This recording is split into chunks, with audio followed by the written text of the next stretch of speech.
Hello friends, welcome to என்ன ருசிக்கலாம். நம்ம இன்னைக்கு பார்க்க போகிற ரெசிபி ரொம்ப சூப்பரான டேஸ்டியான மிளகு பொங்கல் தான் பார்க்க போகிறோம். இது செய்கிறது ரொம்ப ஈஸிங்க. குக்கர் இல்லாமல் டேரெக்டாக அடுப்பில் வச்சு தான் செய்ய போகிறோம். இந்த மிளகு பொங்கல் கூட சுட சுட காஃபி வச்சு இந்த கிளைமேட்டுக்கு என்ஜாய் பண்ணுங்கள். ரொம்ப சூப்பராக டேஸ்ட்டாக இருக்கும். சிம்பிளான ரெசிபி தான். வாங்க இதை எப்படி செய்யலான்னு பார்க்கலாம்.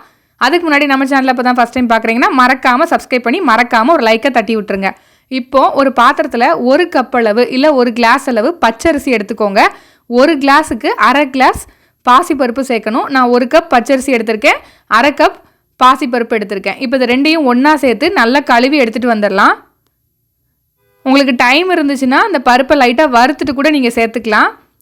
நான் இன்றைக்கி வறுக்காமல் தான் சேர்த்துருக்கேன். இப்போ இதை நல்லா 2-3 தடவை கழுவி எடுத்துகிட்டு வந்ததுக்கப்புறம் ஒரு 3 கப் அளவு தண்ணி ஊற்றி இப்போ இதை நல்லா ஒரு அரை மணி நேரம் போல் ஊற வச்சுருங்க. ஒரு அரை மணி நேரம் கழித்து பார்க்கலாம். இப்போது ஒரு பெரிய அடிகனமான பாத்திரம் எடுத்துக்கோங்க. என்கிட்ட இந்த குக்கர் தான் இருக்குது, அதனால் இதை எடுத்திருக்கேன். இப்போ இதில் ஒரு 6லேருந்து 7 கிளாஸ் வரைக்கும் நீங்கள் தண்ணி சேர்த்துக்கலாம்.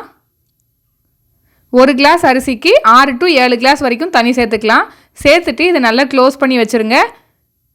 இப்போ பாருங்கள், ஒரு அரை மணி நேரம் போல் ஆயிடுச்சு. நல்லா ஊறிடுச்சு அரிசியும் பருப்பும். இந்த அளவுக்கு இருந்தால் உங்களுக்கு செய்கிறதுக்கு ஈஸியாக இருக்கும். இப்போ குக்கரில் தண்ணி லைட்டாக பபிள்ஸ் வர ஆரம்பிச்சிட்டு பாருங்கள். இந்த மாதிரி பபிள்ஸ் வரும்போது நம்ம களைஞ்சி எடுத்து வச்சுருக்கிற அரிசியை பருப்பையும் இதை சேர்த்துக்கலாம். அந்த தண்ணியோடைய கூட நீங்கள் சேர்த்துக்கலாம். சேர்த்துட்டு இப்போ இதை நல்லா மிக்ஸ் பண்ணி விட்டுருங்க. ஆல்ரெடி நான் 6 கிளாஸ் தண்ணி ஊற்றுனேன். அதுக்கப்புறம் இந்த 3 கிளாஸ் ஊற வச்ச தண்ணியும் சேர்த்தே நான் ஊற்றிக்கிட்டேன். ஊற்றிட்டு நல்லா மீடியம் ஃப்ளேமில் வச்சு அப்பப்போ கிண்டி விட்டுக்கோங்க. அப்பப்போ கிண்டி விடலைன்னா உங்களுக்கு அடி பிடிச்சிரும். அதனால் இந்த மாதிரி மிக்ஸ் பண்ணி விட்டுக்கோங்க. இப்போ இதுக்கு தேவையான அளவு உப்பு சேர்த்துக்கலாம். நான் கல் உப்பு தான் சேர்த்துருக்கேன். சேர்த்துட்டு மறுபடியும் நல்லா மிக்ஸ் பண்ணி விட்டுக்கோங்க. ஒரு 5 to 10 நிமிஷத்துலேயே நல்லா கெட்டியாக ஆரம்பிக்கும். பாருங்கள், இந்த மாதிரி நல்லா கெட்டியாக ஆரம்பிச்சிது. எனக்கு கரெக்டாக ஒரு 15 நிமிஷம் ஆச்சு இந்த மாதிரி நல்லா கெட்டியாகிறதுக்கு.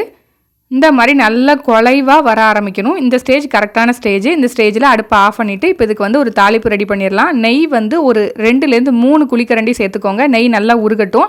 இப்போ ஒரு மிக்சி ஜாரில் ஒரு 1.5 டீஸ்பூன் அளவுக்கு மிளகை சேர்த்து இந்த மாதிரி ஒன்றும் பாதியுமாக நல்லா க்ரஷ் பண்ணி எடுத்துகிட்டு வந்துடுங்க. இப்போ நெய் நல்லா ஹீட் ஆகிடுச்சு. இதில் நல்ல பொடியாக நறுக்குனா இஞ்சி இல்லை துருவின இஞ்சி கூட சேர்த்துக்கலாம். ஒரு 1 டீஸ்பூன் அளவுக்கு சேர்த்துக்கோங்க. இப்போ இது நல்லா பொரிஞ்சு வரட்டும். இப்போ இது கூடவே 1 டீஸ்பூன் அளவுக்கு ஜீரகம் சேர்த்துக்கலாம். இப்போ இது நல்லா பொரிஞ்சு வந்துட்டு இருக்கும்போது நம்ம 1-2 அரைச்சி வச்ச இந்த மிளகை இதில் சேர்த்துக்கோங்க. இந்த மாதிரி 1-2 அடித்து போடும்போது வீட்டில் உள்ள கிட்ஸும் இந்த மிளகை சேர்த்தே சாப்பிட்ருவாங்க. வாயில் தட்டுப்படாது. அதோட நல்லா மிக்ஸ் ஆகிடும். இந்த மாதிரி நல்லா மிக்ஸ் பண்ணி விட்டுக்கோங்க. மிக்ஸ் பண்ணதுக்கப்புறம் இதில் முந்திரி பருப்பு சேர்த்துக்கலாம். சேர்த்துட்டு இதை மறுபடியும் நல்லா மிக்ஸ் பண்ணி விட்டுக்கலாம். நல்ல முந்திரி பருப்பு கோல்டன் ப்ரௌனாக வரணும். இந்த அளவுக்கு வந்ததுக்கப்புறம் இதில் கொஞ்சமாக கருவேப்பிலை சேர்த்துக்கலாம். கொஞ்சம் கருவேப்பிலையை நான் டேரெக்டாகவே சேர்த்துருக்கேன். நீங்கள் ஒரேடியாக ஃப்ரை பண்ணி கூட சேர்த்துக்கலாம். அப்புறம் இந்த பொங்கலோடு சேர்த்துடலாம். அவ்வளோதான். சூப்பரான டேஸ்ட்டான இந்த கிளைமேட்டுக்கு எதமான மிளகு பொங்கல் ரெடி ஆகிட்டு ரொம்ப சூப்பராக இருக்கும். இந்த மிளகு பொங்கலை கண்டிப்பாக ட்ரை பண்ணி பாருங்கள். ரொம்ப டேஸ்ட்டாக இருக்கும். இந்த மாதிரி நல்லா மிக்ஸ் பண்ணி விடுங்க. நீங்கள் கரண்டியில் எடுத்துகிட்டு அப்படி விட்டிங்கன்னா அது அப்படியே ஆட்டோமேட்டிக்காக கீழே விழும்.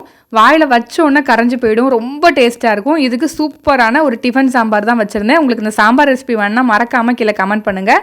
பாருங்கள் எப்படி இருக்குன்னு கன்சிஸ்டன்சி. கோயிலில் ஹோட்டலில் வாங்கி சாப்பிட்ற மாதிரி வாயில் வச்சோன்னே கரைஞ்சி போகக்கூடிய இந்த மிளகு பொங்கலை இந்த கிளைமேட்டுக்கு மறக்காமல் ட்ரை பண்ணிவிட்டு எப்படி இருக்குன்னு கீழே கமெண்ட் பண்ணுங்கள். இந்த பொங்கலுக்கு பக்கத்தில் சூப்பராக நல்ல ஸ்ட்ராங்காக ஒரு கப் காஃபி வச்சு குடிச்சு பாருங்கள். ரொம்ப சூப்பராக இருக்கும். நான் இன்றைக்கி நாட்டு சர்க்கரை போட்டு தான் நான் சன்ரைஸ் காஃபி தான் சேர்த்துருக்கேன். இப்போ அதை சேர்த்து நல்லா ஆற்றி எடுத்துக்கலாம். இந்த ரெண்டோட காம்பினேஷன் ரொம்ப நல்லாயிருக்குங்க. கண்டிப்பாக ட்ரை பண்ணி பாருங்கள். இதே மாதிரி நிறைய ரெசிபி நம்ம சேனலில் இருக்குது. இல்லை குக்கரில் தான் நீங்கள் பொங்கல் செய்யணுன்னா அந்த ரெசிபி நம்ம சேனலில் இருக்குது. கீழே லிங்க் கொடுக்குறேன், மறக்காமல் செக் பண்ணிக்கோங்க. இந்த கிளைமேட்டுக்கு வாய்க்கு எதமாக சூப்பரான அந்த மிளகு பொங்கலை மறக்காமல் ட்ரை பண்ணுங்கள். ரொம்ப சூப்பராக இருக்கும். இந்த ரெசிபி உங்களுக்கு பிடிச்சிருந்துச்சுன்னா மறக்காமல் லைக் பண்ணுங்கள். உங்கள் ஃப்ரெண்ட்ஸ் அண்ட் ஃபேமிலிக்கு ஷேர் பண்ணுங்கள். இதே மாதிரி இன்னொரு இன்ட்ரெஸ்டிங்கான ரெசிபியோட உங்களை மீட் பண்ணுறேன். அதுக்கு மறக்காமல் நம்ம சேனலை சப்ஸ்கிரைப் பண்ணிக்கோங்க. அப்போ தான் அடுத்தடுத்து அப்லோட் பண்ணுற எல்லா ரெசிபிஸும் உங்களை தேடி வரும்.